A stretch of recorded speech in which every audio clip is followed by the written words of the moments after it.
You are a human baby. You cannot walk, talk, or feed yourself. You cannot even regulate your own body temperature. You have no idea what a predator is, but they absolutely know what you are. You weigh about 3 kilograms, making you a biological disaster waiting to happen. And yet, somehow, you are here because you have thousands of generations of ancestors. A direct chain of ancient humans figured out how to keep something this fragile alive. If even one of your direct ancestors had failed at this just once, you would not exist. The answer to how they did it is a window into the most sophisticated social behavior on Earth. It reveals behaviors that we have quietly abandoned in the modern world, and we are paying the price. Let us start with the obvious question: why is human birth so uniquely difficult? Most animals come out running, or at least walking within a couple of hours. A baby giraffe drops 2 meters to the ground and starts trotting almost immediately. Even chimpanzees can cling to their mothers right after they are born. Human babies, absolutely not, remaining completely helpless for many months. This is not a design flaw, it is a specific evolutionary trade-off called secondary altriciality. Human babies are born much earlier relative to their development than any other primate. The culprit behind this evolutionary strategy is your enormous human brain. A fully developed human brain at birth would require a skull too large for the birth canal. So, evolution did something clever and slightly horrifying: it made us give birth early. Human babies are essentially born premature by design, with brains only a quarter of adult size. A huge amount of human brain development has to happen completely exposed to the outside world. This obstetric dilemma means a human infant cannot survive alone even for a few hours. The species quite literally cannot reproduce successfully without intense social support. Therefore, keeping children alive was never about individual skill, but about collective behavior. What ancient humans came up with to solve this was honestly remarkable. You have heard the cliché that it takes a village to raise a child. In the context of early human evolution, this was not a metaphor, but a literal biological strategy. Anthropologists call this theory cooperative breeding, and it changed everything. It may be the main reason Homo sapiens outcompete every other hominin species on Earth. In most primate species, child rearing is almost entirely the sole responsibility of the mother. This heavy burden severely limits how many offspring a mother can realistically care for at once. Humans broke this pattern dramatically by distributing childcare across the entire social group. This was not done as a casual favor, but as a fundamental part of how the group functioned. Grandmothers played an especially critical role in this ancient survival strategy. Scientists developed the grandmother hypothesis in the 1990s to explain this phenomenon. It proposes that human menopause evolved specifically to allow older women to stop reproducing. Instead of having more babies, they invested their energy into the survival of their grandchildren. Think about how extraordinary it is that evolution designed females to live decades past reproduction. Experienced grandmothers were so valuable to child survival that nature prioritized their help. Data from traditional societies shows that a maternal grandmother significantly increases child survival rates. In fact, it is one of the strongest predictors of whether a child lives past age 2. But it was not just grandmothers; aunts, uncles, and older siblings all participated. Young children were constantly passed around, held, and watched over by multiple adults. In modern hunter-gatherer groups like the AKA, fathers are within arm's reach 47% of the time. That is far more involved than most fathers in industrialized societies today. The social architecture around ancient human children was extraordinarily dense and supportive. The child was embedded in a web of relationships, which was pure survival engineering. Now, let us talk about something that makes modern audiences a bit uncomfortable. In ancient human societies, breastfeeding looked nothing like what we consider normal today. First, traditional breastfeeding typically continued for 2 to 4 years, or sometimes longer. From an evolutionary standpoint, weaning a child before 2 years was dangerous. Second, hunter-gatherer mothers breastfed their children multiple times per hour.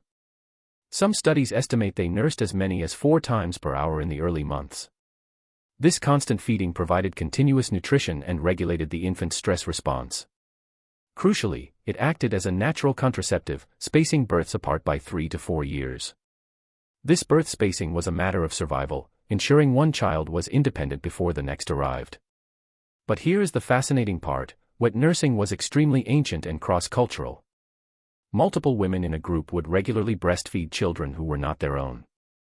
This helped orphaned or ill infants survive while strengthening deep social bonds between families. Milk was, in a very literal sense, a shared community resource. Imagine being a hunter-gatherer mother walking several kilometers a day to gather food. You must keep a completely helpless infant alive in a world full of predators. You cannot simply put the baby down, because a crying baby is a meat beacon for predators. The elegant solution ancient humans arrived at was constant physical contact, or baby wearing. Physiologically, human infants have a powerful, instinctive grasping reflex in their palms. This reflex is an evolutionary remnant that likely allowed infants to cling tightly to caregivers. Neurologically, infant brain development is strongly optimized for close skin-to-skin contact. This contact regulates the infant's heart rate, breathing, body temperature, and stress hormones. Infants who are carried more cry significantly less because their biological needs are met. In societies where infants are carried all day, crying is reduced by roughly 50%. Crying is not a personality trait, it is an evolutionary response to perceived danger. Ancient infants were carried for most waking hours and slept in direct contact with caregivers. Modern parenting advice, by contrast, has spent a century encouraging the exact opposite. Cribs, separate rooms, rigid schedules, and sleep training dominate the modern landscape. We are, in historical terms, running a massive, uncontrolled experiment on our own species. Eventually, the baby must transition to solid food, and this process was quite creative. There were no pureed organic carrot pouches or perfectly calibrated baby foods available. There was only whatever the group managed to gather or kill, processed by hand. The most common method for softening food was pre-mastication, where adults chewed the food first. This sounds shocking by modern hygiene standards, but it carried hidden benefits. Research suggests it exposed infants to beneficial oral microbiota, supporting immune development. Chimpanzees regularly use pre-mastication, meaning it is likely as old as our entire genus. Beyond that, infants were given calorie-dense bone marrow, mashed plants, eggs, and fish. Because of this varied diet, hunter-gatherer children actually had remarkably healthy teeth. Dental remains show they had fewer cavities than early agricultural populations living on grain. It turns out that eating everything is much healthier than eating mostly bread. Now, consider the ancestral sleep environment. Absolutely nobody slept alone. In the vast majority of human history, infants slept in physical contact with an adult. This practice of co-sleeping is the default human behavior for 99% of our existence. Modern medical warnings against it are rooted in very specific risks regarding soft bedding. But on firm surfaces with sober, responsive caregivers, those specific risks do not apply. The benefits of co-sleeping are well documented, leading to stable breathing and longer breastfeeding duration. Some anthropologists suggest the sound of an adult's breathing helps regulate the infant's own breathing.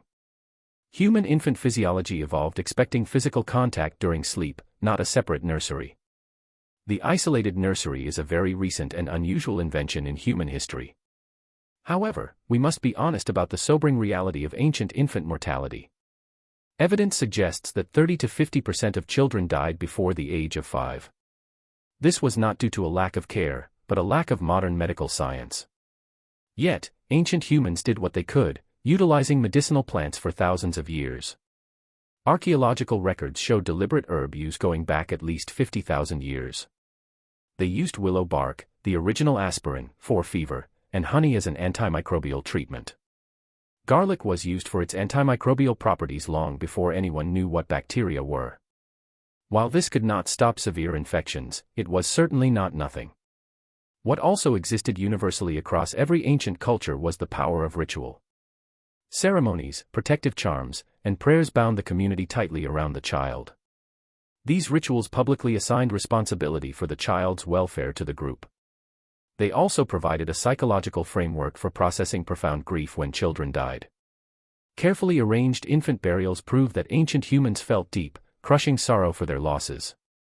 They mourned, they tried, and they slowly accumulated empirical knowledge across generations. Here is the part of the story that nobody truly expects. Some of what ancient humans did was actually more effective than what we do now. Vaccines, clean water, and modern medicine are indisputably the greatest achievements in human history.